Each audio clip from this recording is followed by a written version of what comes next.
ආයුබෝවන් ඔයාලා හැමෝටම ඔයාලා හැමෝමව මගේ channel එකට ආදරයෙන් පිළිගන්නවා. මම අද ඔයාලට අරගෙන ආවේ Charlie and the Chocolate Factory පොතේ 24 වෙනි කොටස. වෙරුකායට කාමරයට. ඉතින් ඔයාලා මගේ channel එකේ තියෙන videos වලට කැමති නම් අනිවාර්යෙන් like එකක් දාන්න, subscribe කරන්න අමතක කරන්නත් එපා.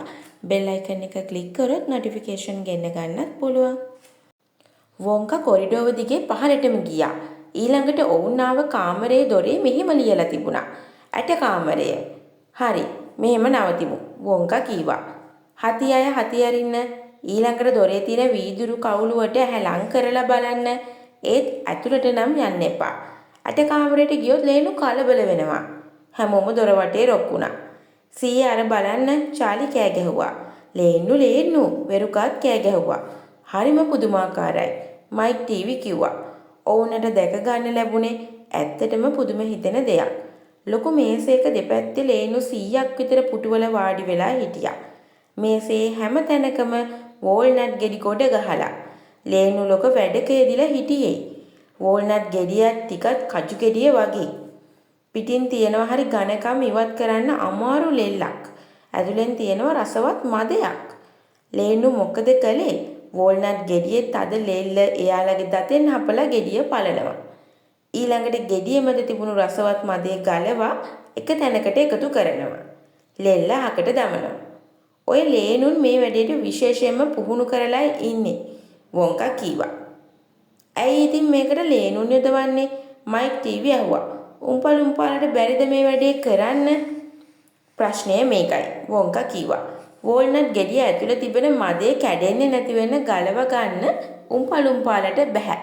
කොයිතරම් පරිස්සමෙන් කළත් මදේ කැඩෙනවා. ලේනුන්ට විතරයි මදේ නොකැඩෙන්නේ එළියට ගන්න පුළුවන්. ඒක හුඟක් අමාරු වැඩක්. ඒ වුණත් මගේ චොක්ලට් වලට කැඩුණු වෝල්නට් මද දමන්න මං කැමති නෑ. ලේනුන් ඒ වැඩේ කරන හැටි හරි අපූරුයි නේද? බලන්නකෝ. වෝල්නට් ගෙඩියෙන් මදේ ගලවන්න කලින් එයාලා කරන දේ වෝල්නට් ගෙඩියට ඇඟිලි පුරුකෙන් තට්ටු කරලා බලනවා. ඒ මොකටද තට්ටු කරන්නේ? මයික් ටීවී ඇහුවා. මදේ නරක් වුණ හෝ ඇතුලේ මදයක් නැති පුහු ගෙඩි තියෙනවා. වොන්කා කිව්වා. එහෙම ගෙඩි වලට පිටින් තට්ටු කළාම එන්නේ බොල් හඬක්. ඉතින් එහෙම ගෙඩියක් පලන්න මහන්සි වීමෙන් වැඩක් නැහැ. එහෙම වෝල්නට් ගෙඩි යාලා කෙලින්ම කුණු වලට දමනවා. බලන්න අර ඒක කරන හැටි. වෝල්නට් ගෙඩියක් කනට ලං කළ ලේනෙක් ඒට ඇඟිලි පුරුකෙන් තට්ටු කළා.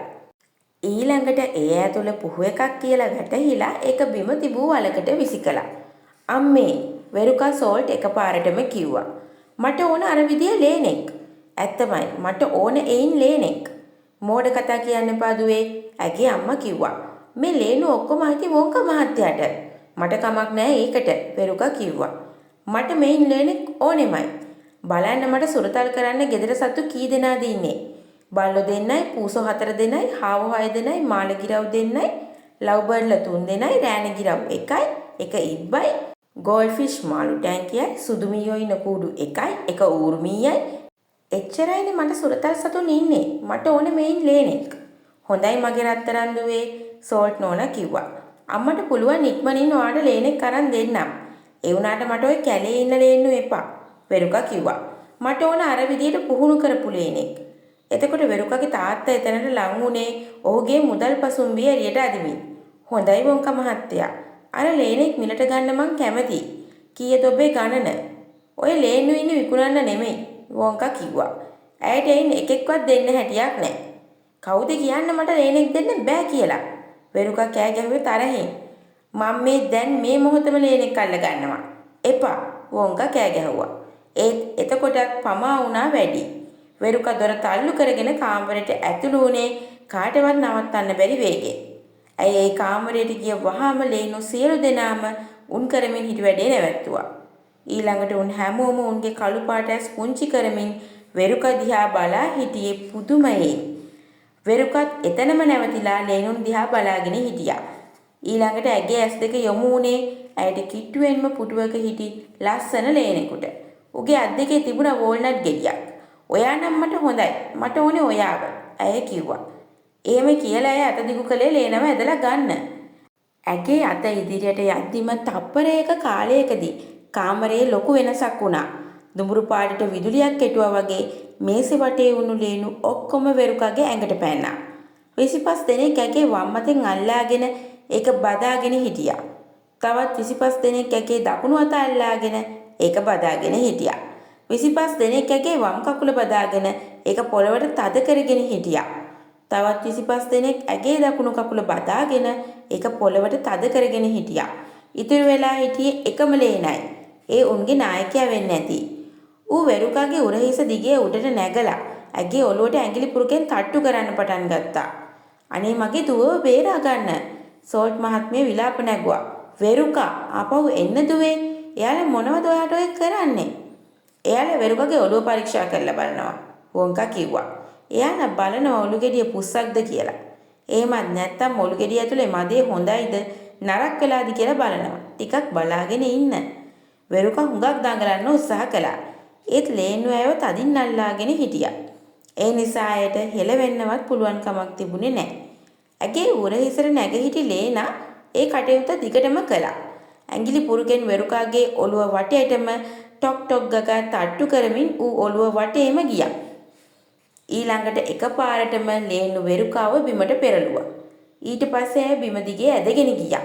දෙවියනේ වොන්කා කෑ ගැහුවා. ලේන්නු කියන්නේ මේක අහක දාන්න වෙන ඔලු ගෙඩියක්ලු. ඔළුව ඇතුළ හිස්.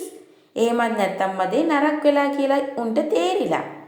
ලේනුන් වෙරුකාව ඇදගෙන යද්දී ඇය මරලා තෝනි දෙමින් කෑ ගැහුවා. ඒත් උන්ගෙන් බේරෙන්න ඇයට බැරි වුණා. කොහෙද උන් ඇයව ගෙනියන්නේ? වෙරුකාගේ අම්මා ඇහුවා.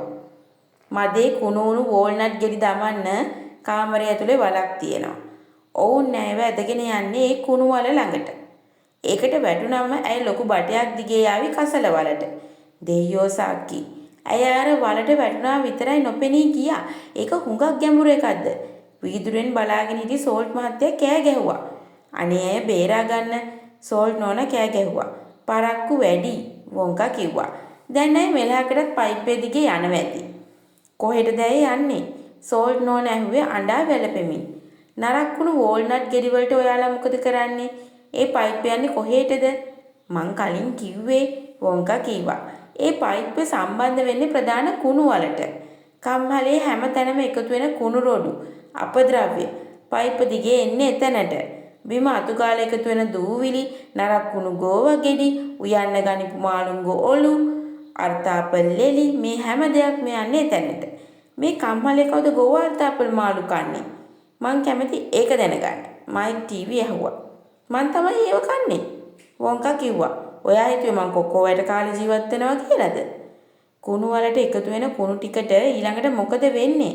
සෝල්ට් මහත්තයා ඇහුවා. ඇයි ඒ ටික ඔක්කොම පෝරණුවකට යනවනේ? වොන්කා කිව්වා. පෝරණුවේදී ඔක්කොම පිලිස්සෙනවා. සෝල්ට් නෝනා ඇගේ ලොකු රතු පාට කට ඇරගෙන මරලා තෝනි දෙන්න පටන් ගත්තා. අඬන්න එපා නෝනා වොන්කා කිව්වා. සමහර විට ඒගොල්ලෝ අද වලේකුණු පුලුස්සන්නේ නැති වෙන්න පුළුවන්. සමහර විට ඉඩ තියෙනවා සෝල්ට් නෝනා කෑ ගැහුවා. මොකක්ද අනේ මේ කතාවේ තේරුම? මගේ රත්තරන් දුවේ වෙරුකා. එයා සොසේජ් එකක් වගේ ගින්නෙන් බැදේවි. මේ බලනවා වොන්කා සෝල්ට් මහත්තයා කිව්වා. ඔය මේ සැරේ නම් බොහොම දුර දිග ගියා වැඩි. මගේ දුව බොහොම අකීකරු ළමයෙක් වෙන්න පුළුවනි. ඒක මම පිළිගන්නවා. ඒ වුණාට යාව ගින්නෙන් පුලුස්සන්න ඔහෙට අයිතියක් නැහැ. ඔය දැනගත්තොත් හොඳයි මට ඔහෙත් එක්ක මාර කේන්ති. මගේ හිතවත් මහත්මයා වොන්කා කිව්වා. ඔය තරම් කේන්ති ගන්න එපා. මම බලාපොරොත්තු වෙනවා ඒ කොයි මොහොතේ හරි එළියට මතුවේවි කියලා. සමහර විට ඇය කුණු ගෙනියන පයිප්පය දිගේ කුණු වලට නොගියා වෙන්නත් පුළුවනි. එහෙම වුණොත් පහසුයි. ඔබට කරන්න තියෙන්නේ කුණු වලට බහැලා ඒව ඉහළට ඇදලා ගැනීම පමණයි. මේ කැවුණු වහාම සෝල්ට් මහත්තයයි නෝනයි ඇට කාමරය ඇතුළට දුවලා ගියා. ගිහින් කුණු දමන වල ළඟට වෙලා කෑ ගැහුවා. ඒත් ඒකට උත්තරයක් ලැබුණේ නැහැ. ඉතින් වෙරුකගේ අම්මා මොකද කළේ? ඇයට උවමනා වුණා දුව ඒ වල ඇතුලේ තවමත් ඉන්නවද බලන්න. වලයිනේ දන ගහගෙන ඇය ඒ වල ඇතුලට ඔළුව දමලා බැලුවා. එළියට පෙනෙන තිබුණ යෝධ 7ක් වගේ ඇගේ පස්ස පැත්ත විතරයි. එහෙම ඉදීම බොහොම අවදානම් වැඩක්. කවුරු හරි ඇගේ පස්ස පැත්තට තල්ලුවක් දැම්මොත් ඇය වල ඇතුලට වැටෙනවා සත්තයි. ලේනුන් ඒක තේරුම් ගන්න ඇති. උන් කළ වැඩේ ඔක්කොම එකතු වෙලා ඇගේ පස්සට තල්ලුවක් දුන්නා. ඇය වල ඇතුළට පෙරළුනේ මරලා තෝනි නගමින්. දෙයයන්ට ඔප්පු වෙච්චාවේ සෝල්ට් මහත්තයාට කෑ ගැහුණා. ඔහුගේ තරබාරු බිරිඳ කුණු වල ඇතුළට නොපෙනී ගිය හැටි ඔහු බලා හිටියේ පුදුමයෙන්. අද නම් පයිප්පය දිගේ පහළට බහින්න සෑහෙන කුණු ගොඩක් තියෙනවා. ඔහු කිව්වේ කළුවරෙන් නොපෙනී යන හැටි බලා ඉඳිමි. ඇන්ජයිනා සෝල්ට් මහත්තයා කුණු වලට ලං වෙලා බිරිඳට කෑ ගැහුවා. ඔය පැත්ත මොන වගේද? ඇය මොකුත් කිව්වාද කියන එක ඔහුට ඇහුනේ නැහැ. ඒ ගැන වඩාත් හොඳින් කන් දෙන්න ඔහුත් වලට පහත් වුණා. ලේන්නු රංචුව දුවගෙන ඇවිත් සෝල්ට් මහත්තයාගේ පස්සට තල්ලුවක් දැම්මා. "මාව බේරගනියෝ" කියලා කෑ ගහමින් සෝල්ට් මහත්තයාත් වලට වැටුණා. අනේ දෙවියනේ, මේක බලාගෙන හිටි චාලිට කෑ ගැහුණා. "දැන් ඉතින් එයාලට මොකද වෙන්නේ? මං හිතන්නේ පයිප්පය පහළදී කවුරු හරි යාළුව අල්ලා ගනීවි" වොන්කා කිව්වා. "ඒ වුණාට කුණු පුලුස්සන පොරණුවක් තියෙනවා නේද? ඒකට ගියොත් එයාලා කුණු පුලුස්සන්නේ දවසක් කර දවසක්" වොන්කා කිව්වා. "සමහර විට අද ගින්දර පත්තු නොකරන දවසක් වෙන්න ඇති" ජෝසියා කීවේ අනිත් අය නිශ්ශබ්ද කරවමින්. "අහගෙන ඉන්න. උම්පල තවත් සින්දුවක් කියන්නයි හදන්නේ." 25 වෙනි කොටසෙන් හමු වෙනකන් ඔයාලට සුබ දවසක්.